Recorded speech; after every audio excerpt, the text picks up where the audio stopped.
Welcome to LiveDaf, your online Daf Yomi Shir. Shalom Aleichem, and welcome back to today's Daf Yomi. Zevachim. We begin 4 lines off the top. Amar Rav Nachman, Amar Rabba Barabo. He quotes Rav Amar. So this is in conjunction with the Mishnah that we learned and discussed the last couple of days regarding a problematic animal which got mixed into other fine animals. Mishnah says, let's say it was a chatas ha-mesa, a chatas which is meant for death, falls into the mixes into the group of animals which are proper karbanos. Well, the chatas is not batal. The isser has to be reckoned with, and we explained why there's no bittul. In which case, all these animals have to be, let to die.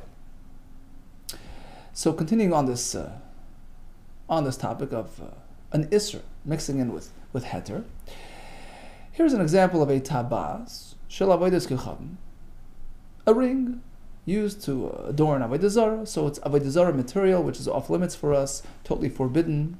You can't even have anah from it. Now it got mixed into 99 others. Fine rings, kosher rings, permissible rings. Shinus arva b'mei tabos, for a total of 100. One isser mixed in with 99 heter. So at this point, regardless of the fact that it's so negligible, the avodah zarah now forbids the entire bunch, the entire group.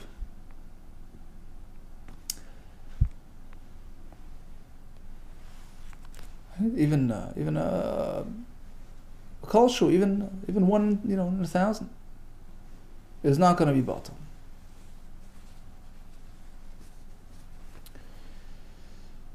Now let's say one of these rings dropped out of the mix. V'naflo achas mehem li'amagadol.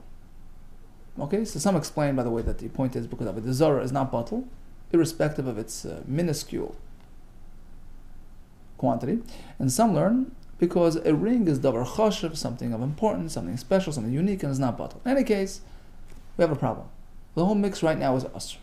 However, v'naflo achas mehem li'amagadol. It so happens that one of these rings dropped out of the mix, fell into the deep blue sea, out of the way, out of reach, totally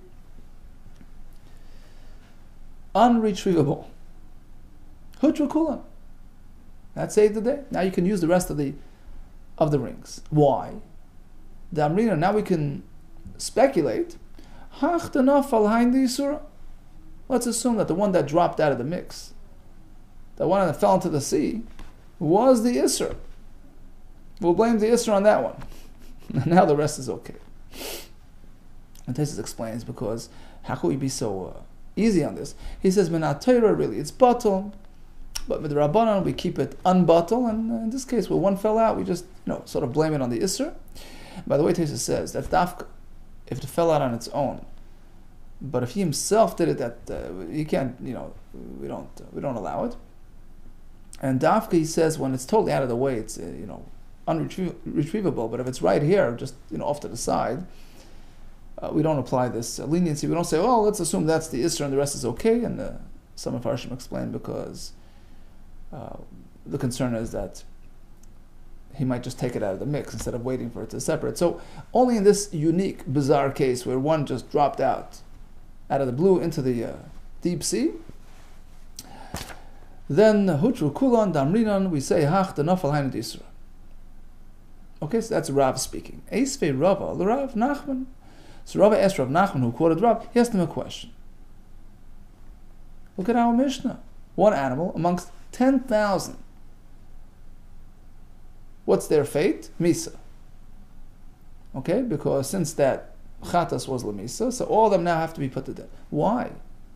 Afilu achas biribi, even 1 in 10,000, yumusukul, they're all meant to die. Amai, why? Once you allow one of them to die, done. Let's blame that one on the Isser. Let's blame the Isser on that one. Let's assume, let's hope that was the Isser, and the rest is not mutter. It's like the ring that dropped out of the mix. Name, let's say, the mice, the one that died, Isura mice. It was the Isser one that died, and the rest is okay. Amalei. He says, you're right. It's really a discussion. It's a machlekes. And in fact, Rav, who ruled leniently on this matter, Rav Damakar Belezer, he followed Shittas Rabbi Eliezer, which we discussed yesterday, where we have the mix-up between the oila parts, right, the proper karbonis oila parts, sitting together with problematic parts of a carbon which was a balmum, a pustular carbon, a deficient, faulty carbon. Now we have this mix. What do? We're not meant to be makriv any. You're not allowed to be makriv balmum on the mizbeach. However, Rabbi Eliezer says, if it so happens to be that somebody, for some reason, decided to place one part on the mizbeach, so you have 10 heads, one of them on the mizbeach, and of course it was unidentifiable. They couldn't define which one is what. So let's just assume, let's hope and pray that was the faulty one. Now the rest is okay. Rav Damakar Belezer. So in fact, Rav, who applies a similar concept to the case of the rings, we assume the one that dropped out of the way was the problematic one. Damakar Belezer is going for Belezer Shita. It's not Belezer Aimer. Im Karev Hareish Shalach. For one of the heads in this mix of proper and improper carbonates was put on the mizbeach. Now we assume that's the Isser. Yikrivu kol harashim kulam. We can now proceed and do the rest. Hold it. Says the Gemara, but Rabbi Eliezer didn't stop there. He had two conditions that needed to apply in order to allow the rest to be processed. Va'amar Rabbi Eliezer is the Amir, he explained, Lo yihite Rabbi Eliezer ela shnayim shnayim. You should know Rabbi Eliezer required another condition to be fulfilled. So A, that one head was already processed, so we assume it's that one. But furthermore, when he approaches the other part sitting here, he has to do 2 at a time, 2 heads at a time. Rashi explains, you know why? Because there was only one problematic head in the mix. So when he takes 2 at a time, his engagement right now, his activity certainly entails one which is okay. Right? One of these two is certainly okay. So we say migu. Since one is okay, let's assume the second one is okay as well. And we'll assume that the Isser was the one that was put on the Mizbeach. So it's only in conjunction with this duo, with this, pair system, which gives another, layer of leniency, another layer of probability to sort of assume that he's okay. Only then is it okay. Shnaim, aval echad echad. But you can't take one part at a time and put it on the Mizbeach. So only through this sort of combined, double factor in your favor do we allow it. So just having one drop out of the way doesn't necessarily open the door or run the green light on you. Likewise with the rings. Just because one ring fell out of the bunch, out of the fold, that's not enough to allow the rest. You need this pair system to be added as well. Omar, but one at a time, no. Omar, he says, you're right. Anonami tarti kamina. When I said that you can use the rest, I meant 2 at a time. Rashi says you sell 2 at a time. And since, to begin with, there was only one problematic ring, certainly in this sale right now, one is okay. We'll assume the second one is okay as well. Why? Because we'll assume the Isser was the one that, fell into the ocean. Okay, that's one halacha of Rav. Here comes a second halacha of Rav. Amar Rav. Once again, we have the mixed up rings. Tabas, shalavodis kechamshins arab me tabois. One avodah ring getting mixed into 99 for a total of 100. And now somebody came along and split them into 2 piles, 60 to 40. Upirishu arboim makam echad, v'shishim makam acher. Now you have 40 on one side of the table and 60 on the other. So if you take one ring out of the 40, you're okay, because presumably, where is the Isser ring? It's sitting in the majority, and the bigger bunch, right? Chances are you're sitting amongst the bigger bunch.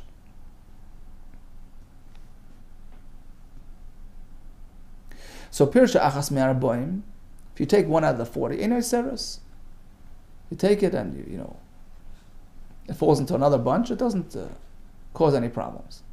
Achas Mishishim Seres. But if you take one out of the 60, where presumably the Isser is stationed, You take one of those and throw it into another mix, it makes it asr. Asks the Gemara, why? I don't understand the difference. Just as you told me when you take one out of the 40, you're okay, because presumably the Isser is amongst the 60, not amongst the 40, so it's in the other pile. Likewise, when you take one out of 60, it's only one out of 60.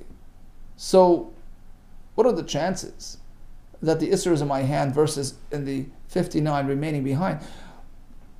More chances that it's sitting amongst the 59. I didn't actually chance upon the Isser. So I should be safe as well, even if I take one out of the 60. Ma'ishno, what's the difference? Achas marboim deloy, 1 out of 40 is not a problem. We assume Yisur B'Rubi say the Isser is sitting amongst the 60, which is the majority number. Achas mishishim nami, likewise. When I pull one out of the 60, we should still say Yisur B'Rubi say, assumingly the Isser is sitting amongst the majority, the 59, rather than the one that is in my hand. You're right. Ella. Let's rephrase the halach. So you have one Isser falling into 99, for a total of 100. Somebody came and split it into two piles, 60 one side, 40 on the other. Here goes the halach. In Pirshu Arboim Kulon L'Makam Echad Ein Oisres. If you take the entire pile of 40, throw it into another bucket of rings, no problem. No harm was done. Assumingly, the Isser is in the other pile. Okay, that's good. However, Shishim L'Makam Echad. If you take the full pile of 60 and toss it into another pile of rings. So he took the entire 60, where we assume the Isser is present. Then Isser then it forbids the entire pile.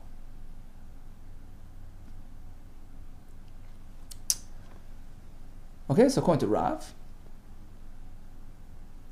one Isser into 99 heter, total of 100. It was split into two piles, 60-40. And the 40 pile fell into another pile, it's okay. Because now in the new pile, every single ring has sort of a double suffix to it, a double uncertainty, 2 layers of uncertainty. Why? Number one, we're not really sure whether the Isser ring was present in that pile to begin with. And now when it fell into another group of rings, it adds another layer of uncertainty. So now in the new pile, each ring, well, am I the Isser? Am I not the Isser? On top of the previous uncertainty, which questions whether the Isser at all was present in the original pile of 40 before you fell into the new mix. So it's a double suffix. It's called a sfek, a double uncertainty, which according to Rav is permissible even regarding Avodah Zarah issues. Shmuel disagrees. When it comes to Avodah Zarah, was so heavy, was so machmir on it. Even a triple uncertainty would not help you much. Okay, so this was Rabbi Yehuda quoting Rav. There's a gersa in the beginning, Amar Rabbi Yehuda Rav. So he quoted Rav, and we know that after Rav passed away, he went to learn by Shmuel.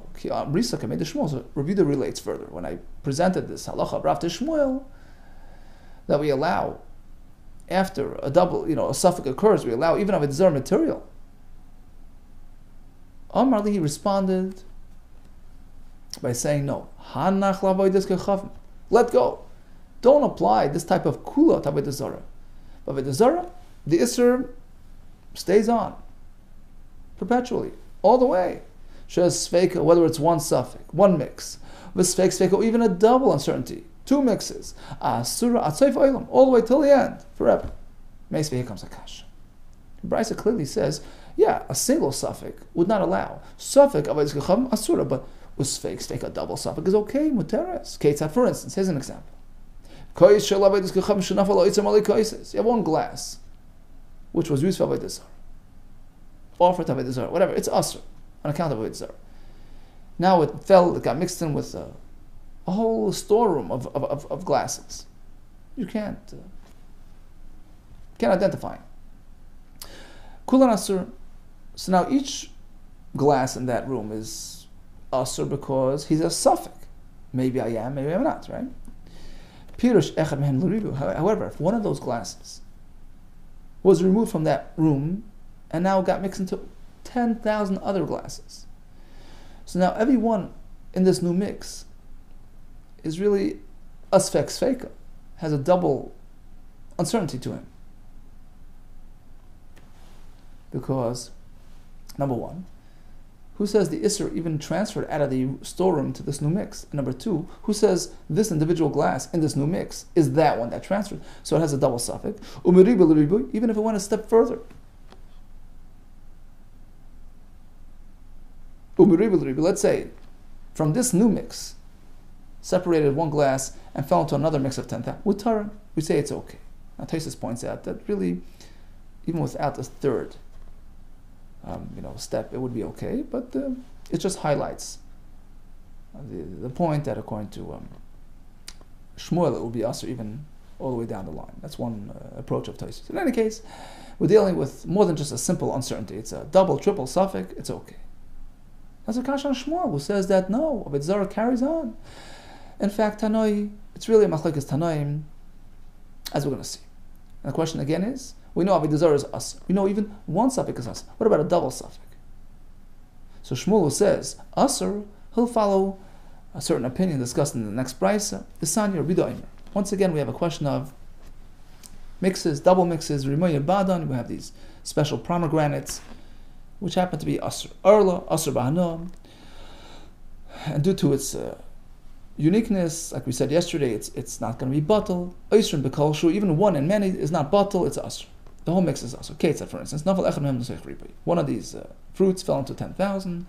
And one of those fell into another 10,000. Asur, and the entire mix is asr. Reb Shimon, he quotes Reb Shimon. So that's Reb Yehuda. Reb Shimon, however, says, no. If it's a double suffix, it's okay. L'ribuy asurin. Yeah, the initial mix, 1 into 10,000, each one is a suffix. Am I not? So it's asr. But if it goes further, if one of those now relocates to another mix, and certainly if it keeps on going from that mix to the next mix, it's certainly okay. If one of those 10,000 pomegranates drops into a group of 3, and from those 3, one of them pops into another mix, mutter, it's okay, because now we're dealing with multiple layers of uncertainty. Okay, so according to Rabbi Yehuda, even a sfek is asr, not so according to Rabbi Shimon. Let's explore. Shmuel, who says that by Avodah Zarah only, the Isser carries on even by a sfek, just by Avodah Zarah, not by other Isserim. Shmuel Damar Kaman, whose shita is he aligned with? Like Rabbi Yehuda, no, I feel b'shari Isserim asr. Rabbi Yehuda was speaking about Arla. Even by Arla he says sfek is asr. That's not like Shmuel, who limits it to Avodah Zarah.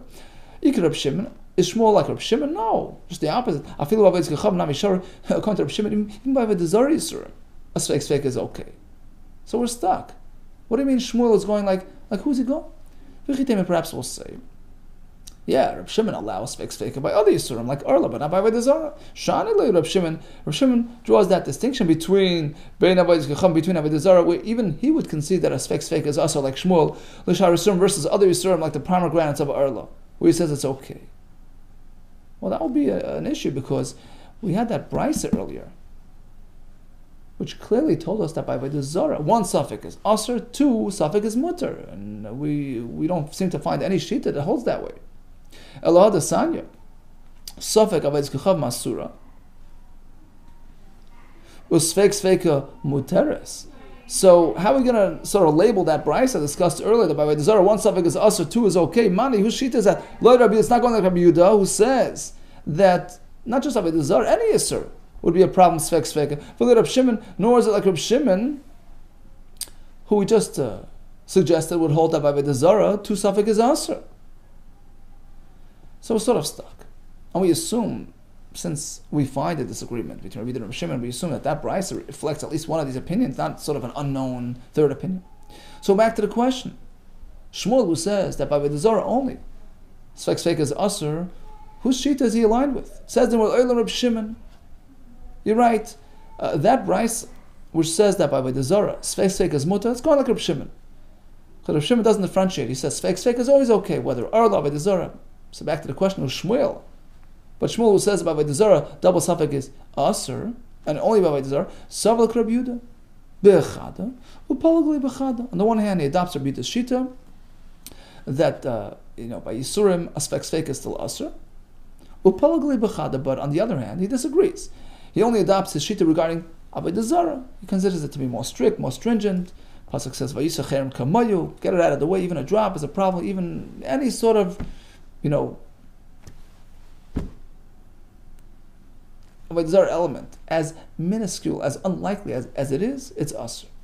But he disagrees on the other account. Meaning, when it comes to other isurim like arla, even though it's asur b'ano, it stops at suffix. But sfek is mutter.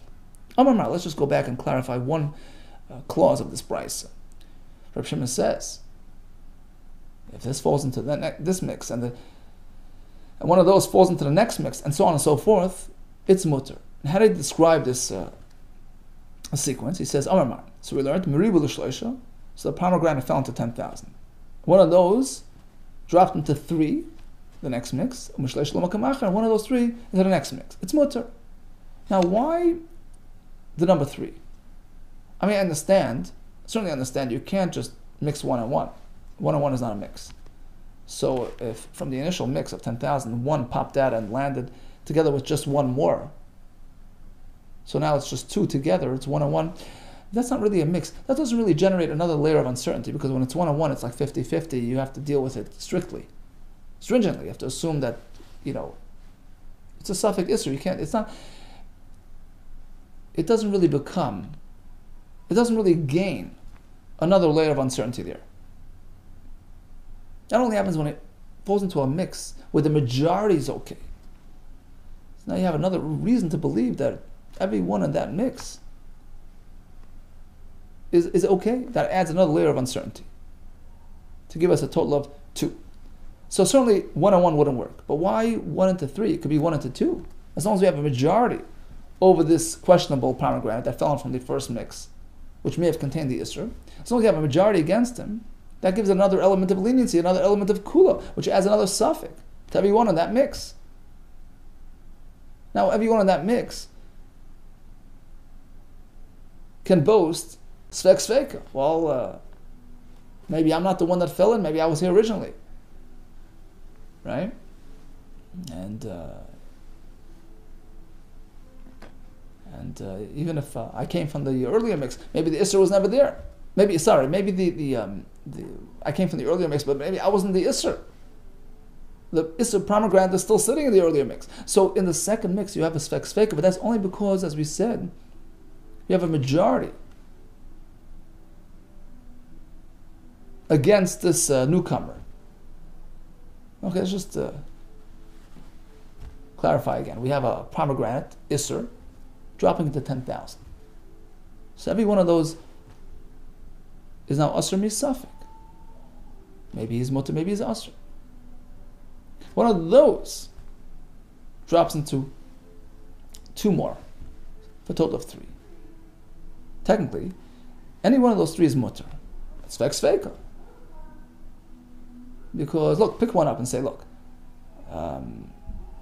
maybe he was here to begin with. He wasn't one of the original. He didn't come from the original mix.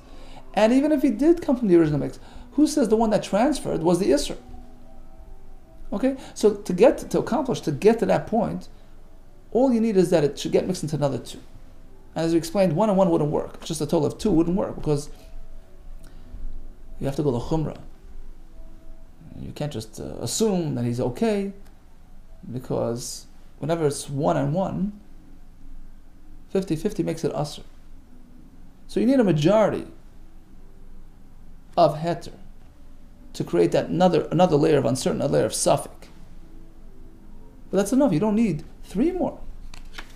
Ma'ishna. Tells the Gemara, what's the point of shloisha? Why the number 3? The ikaruba, because you have a majority in that new mix, which is certainly okay, versus this questionable one, this visitor, this newcomer. Shnaim nami ikaruba. Same would be if you would have 2. You have a majority versus this newcomer. You're right. My gimel diktani tartivu. You're right. When we spoke about 3, it's after recounting the newcomers, a total of 3. Tartivu 2 plus this new fellow. Okay, and this is one more. Another answer to our question, our initial question. We're looking for a shita to attribute to Shmuel, who says that by Dizara, a sveka is asr. Whose shita is that? we were groping, having a hard time sort of pinning it down. There's another option for that. Savlaka Eliezer. We find in the Mesechus Avodah Zarah that Eliezer actually holds that by Avodah Zarah, Sfek Sfeika is Aser, as Rashi brings. Shmuel will go with that Shita. And again, that's only limited to Avodah Zarah. Regarding other Yisurim, you would agree, Sfek Sfeika is Mutter. Okay, so just before we continue, we have two halachas in the name of Rav regarding these rings that got mixed into each other. Tabas Avodah Zarah. In many tabas of heter, a total of 100. One of them falls into Yam HaGadol, gets out of the way. You can actually use the rest, as long as you use them two at a time. Because we hope that the Isser fell into the sea, and now the fact that using two at a time certainly assures that your involvement, at least in some fashion, is mutter, because there was only one problematic ring. Let's assume the whole involvement is okay. Next halacha of Rav, he took the 100 and split it into two groups, 60 and 40. If the 40 fell into another group, it's okay. We assume the Isra is amongst the 60, which if it falls into another group, it would be Asr. But in terms of the 40, the reason why the new group is mutter, because it's a sex faker. Who says the ring was there to begin with?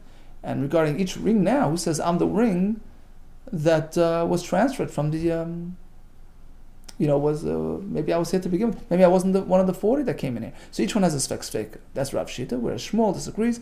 In terms of Avodah Zarah, it's Aser perpetually, even suffix, Sfek Sfeika, so on and so forth. Continues the Gemara. Amar Reish Lakish. This forthcoming halacha is very similar to the halacha mentioned earlier in the name of Rav with the fallen ring. Here it pertains to barrels. Barrels filled with wine, one of which was filled with teruma wine, which is only meant for a kohen. And this sealed barrel, which as we explained earlier a couple of days ago, is not going to be batal because of its prominence, because of its individuality. It can't be nullified, it can't be batal, even if it mixes up with 100 other barrels. All those barrels now have to be treated like teruma. Amar Reish Lakish, chavis shel teruma. This one barrel, sealed barrel, filled with teruma wine, shenis arva, that got mixed up, b'meya chaviyos, with 100 other barrels filled with ordinary, wine. At this point, you can't really use the rest as regular wine. You have to treat them like truma. Perhaps this is the truma that you're encountering. Now, v'nafla achas mehen liyam hamelach. Some change it to liyam hagadol. One of those barrels, one of this mix of 101 barrels, falls away into the deep sea, lost. Hutru kula. Now all the rest are permissible, fully permitted. Why? Because we can safely assume, we speculate, hach the nafal, the one that fell off the ship into the ocean, the isur nafal. That was the isur, that was the truma, which now permits the rest. And Taisus explains, we mentioned this earlier, that the reason why we're so lenient, and we assume, the best instead of the worst, because really a barrel should be batal. Min HaTorah, even a barrel is batal in the greater number of permissible barrels. It's only midrabanan that something which is chashiv, something which has prominence, etc., will not be batal. In this case, we have another reason to be lenient. We can just blame the isser on that fallen barrel, then we hope for the best, and you can have the rest. And really, this halacha is sort of a duplicate, a repetition of that previous halacha mentioned by Rav Nachman, the name of Rav, with the rings. One Avodah Zarah ring mixed into 100 others, right? Or 99 others, and you have one that fell out of the bunch and got lost. The rest is okay. Why repeat the halacha once by rings and once by barrels? V'istrich, we need the halacha of Rav Nachman with the rings. V'isach to Reish Lakish, likewise, Reish Lakish's halacha with the barrels. Each one has its own distinct lesson. How? Di'im mid Rav Nachman. If only that first halacha of Rav Nachman. I would say, that only that leniency is only applied to Avodah Zarah, because really you're stuck. The Elam Matir, there's no solution to the problem. It's all asr without any recourse. Okay, so if we have this room to be lenient, we do so. Aval truma diyesh lo matirin, but by a truma mix-up, which has an avenue of permissibility, right? Rashi says, you know what? Just take the whole shipment of barrels and sell it to a kohen, right? So you're not at the point of loss. Perhaps we should not be so lenient and allow the rest to be drunk if this happens. No. Comes the Rish Lakish and says, here too, if one barrel falls away, we can drink the rest as though it's not truma. Read the Rish Lakish, if only, on the other end, if only this second halacha, Havami now think chav is the minkur nifilas. Yeah, by a barrel, which is a large entity, where its absence is noticed. Right? You see a missing, a place on the ship. Here we say, okay, after this event, we could be mated the rest. But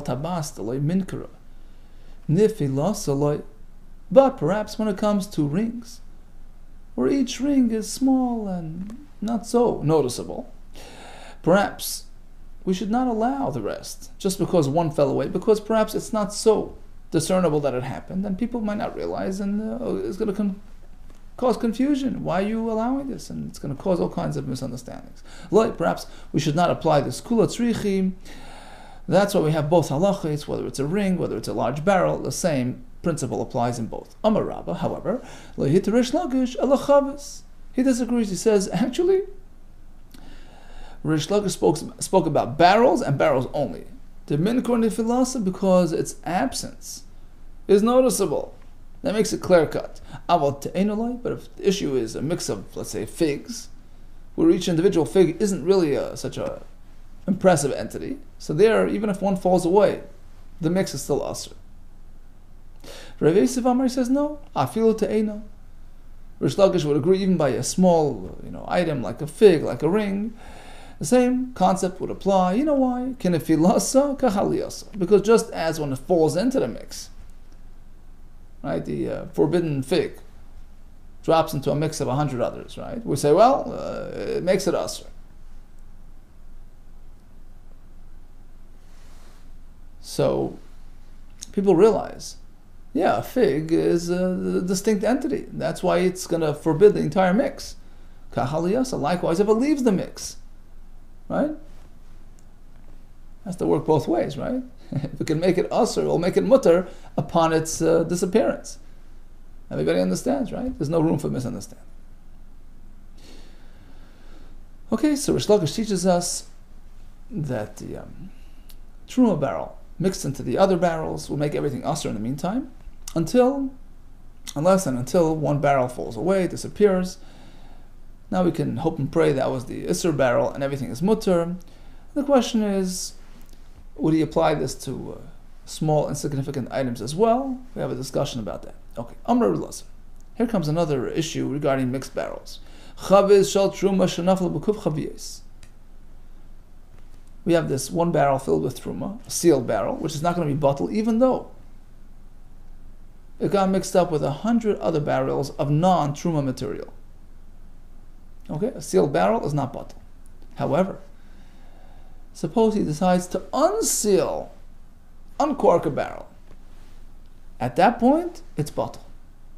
The barrel that he opened, the wine within that barrel is okay.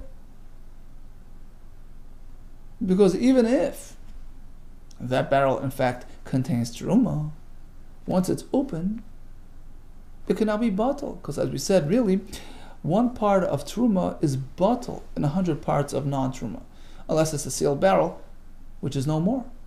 Pesach achasman, what he does is opens, uncorks, unscrews one barrel, and then with Rabban he has to take, a percentage off that barrel. Kedei dimor means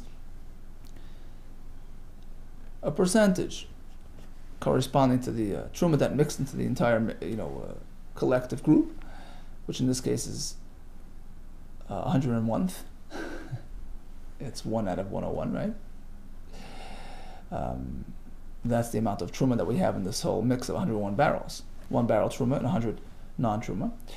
So that's midrabanan. We don't want the Kehanim to lose out. So you have to, give them their share. But we can safely assume really this barrel is not truma. Go enjoy it. Asks the Gemara, you mean we advise you to do this? You're allowed to lechatchila go and open a barrel and make bittul? Yosef Ravdimi v'ka'amar lalashmata. Ravdimi was saying over this halacha. Humbly Rav Nachman comes to Rav Nachman and says, what do you mean? Gama b'shasi k'chazina hach. I see you're allowing him to gama, to swallow, to drink. K'chazina. That's what I'm seeing here. Is that so? You're allowed to actually go ahead and unseal those barrels? So then what's the Mishnah all about? The Mishnah which says that sealed barrels cannot be butler. Just go and unseal it. You're good.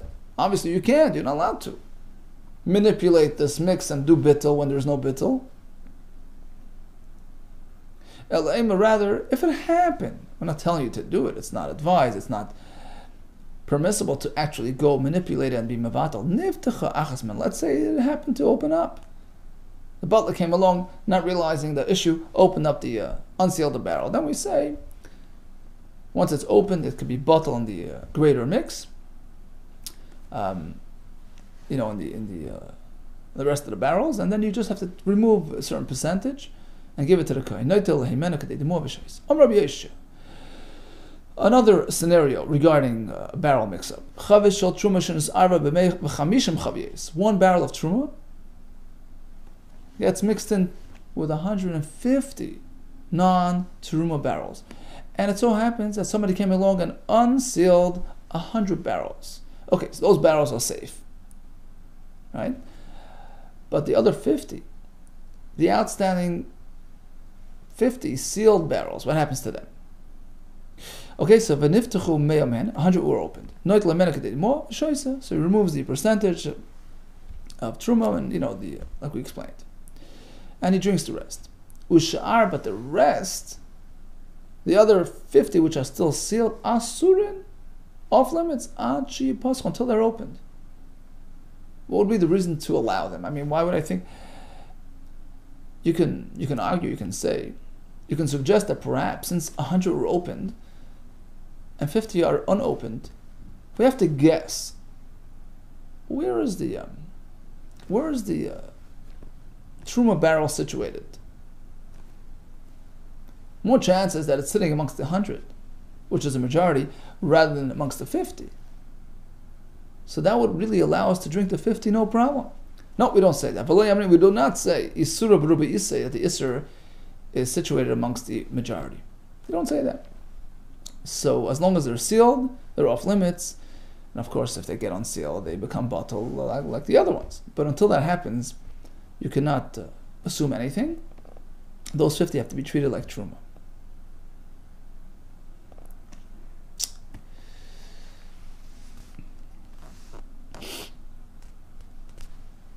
And Parshan pointed out that he obviously disagrees with the Shita of Rav, with the 100 rings that was split into two groups, 60 and 40, and we assume the Isser is amongst the 60 because that's the the majority number, and he disagrees with that. You don't just assume that the Isser is to be found amongst the larger number. Okay, now we go back to the Mishnah. We had an animal mix-up. We have a faulty animal, an animal which is deficient, not suitable for hakrava, getting mixed up with other animals which are meant for karbanes. What do you do? Okay, the Mishnah says you have to let them get blemished and then redeem and transfer, all kinds of solutions. So the question is, how did this mix-up occur to begin with? Why can't you just identify the problematic animal? Okay, so you understand if it's a spiritual deficiency due to some sort of experience interacting with humans, etc., that cannot be, discerned. I understand that all those cases are not really noticeable anymore. So you have a undiscernible mix.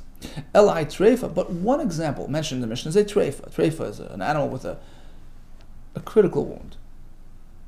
So, if it's something discernible from the outside, it's an external wound, so what's the issue? There's no mix-up, just pull them out of the group. Hey Chidami, what exactly occurred? What kind of treifa are we dealing with? DLA, if you can see from the outside, it's an external wound. Just pull them out of the bunch, and you're solved your problem. If you can't really notice it from the outside, so how would you even know? They didn't have any x-rays in those. How would you even know that there's a treifa here? How would you know that treifa got mixed in, which created this issue to begin with? So basically, we have to look for some sort of treifa issue that's a treifa, but not noticeable from the outside. The Gemara comes up with three variations. First, Amr Dvei Rabbi Yanai. Hachab, my skin was speaking consciousness the Arev Nukuva Sakoitz Bedrusa Sasaiv. We have two animals, right? One is a treifa, one is not. Why can't you tell them apart? The answer is they both have some sort of external puncture, a visible puncture. You happen to know that one was simply a benign, a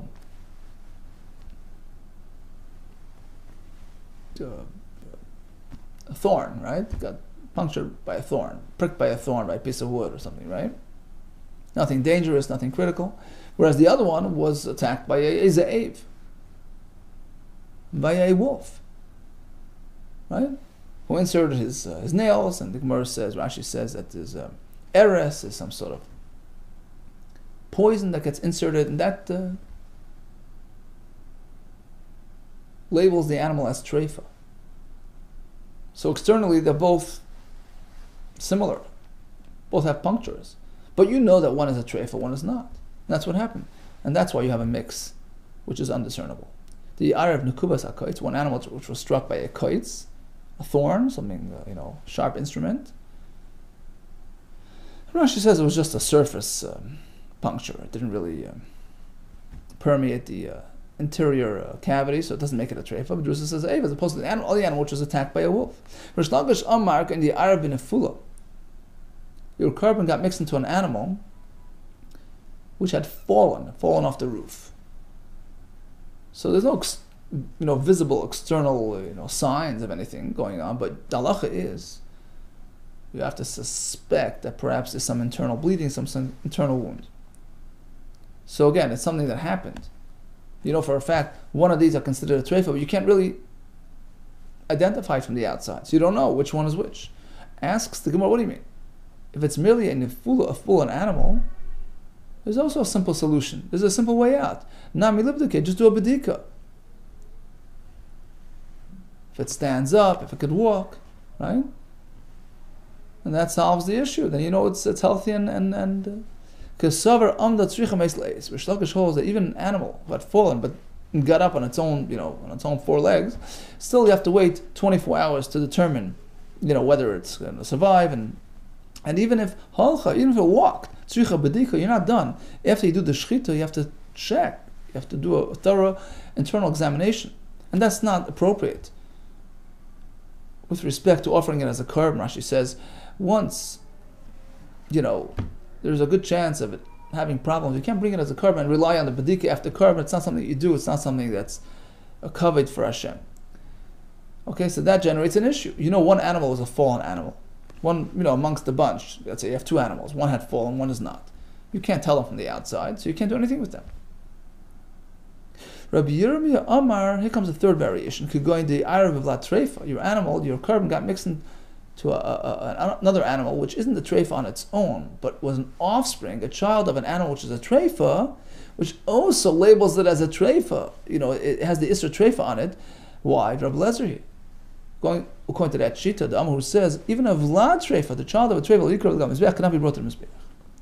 So, the question was, treifa mixing up with another behemoth, just pull them out of the bunch. The answer is it's not discernible, it's not noticeable from the outside. One teretz was, it's both animals have this sort of puncture, one of which is a treifa, one not. The other one says it had fallen off the roof. Third pshat is a child of a treifa. Now we're going to try to figure out why each one of these three opinions preferred his over the other one. The other ones did not choose Rabbi Yanai's approach with the puncture, they hold that you can tell them apart. You can tell apart a prick of a kite's versus the Zeiv's, claws. Why? When the Zev attacks with his claws, he pulls downward. It's more of an elongated type of wound. Versus the other puncture, which should be just small and round. There's a big difference in terms of. On the other end, they prefer their approach over Rish Lakish. Speaks about a fallen animal, because they hold that wouldn't be an issue. They hold that even a fallen animal, once it's up and running, right, it's okay. If it gets up, you don't have to wait 24 hours to shecht it. Once it's walking, certainly, rest assured it's okay. So that's what you can do over here too. Let it walk around and you're good. And finally, Rabbi Yirmiyah Yamri, the others preferred their approach over Rabbi Yirmiyah regarding the Vlad Treifa, like Rabbi Lezer, because they hold Rabbi Lezer Leimukmi. They didn't want to establish Al Mishnah, in line with Rabbi Lezer. That's not the consensus. Rather, like the Chachamim, that a Vlad Treifa wouldn't be unsuitable for Mizbeach. That can't be the issue. And that's why they took their approach over his. Okay, so in a nutshell, we discussed several cases of mix-ups. First, two halachas of Rav regarding a tabas of a dezorah mixing up with many others.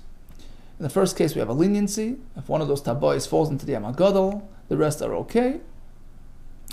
Let's say the 100 was split into two groups, 60-40. Rav holds, if you can generate a sfek, a double layer of suffix.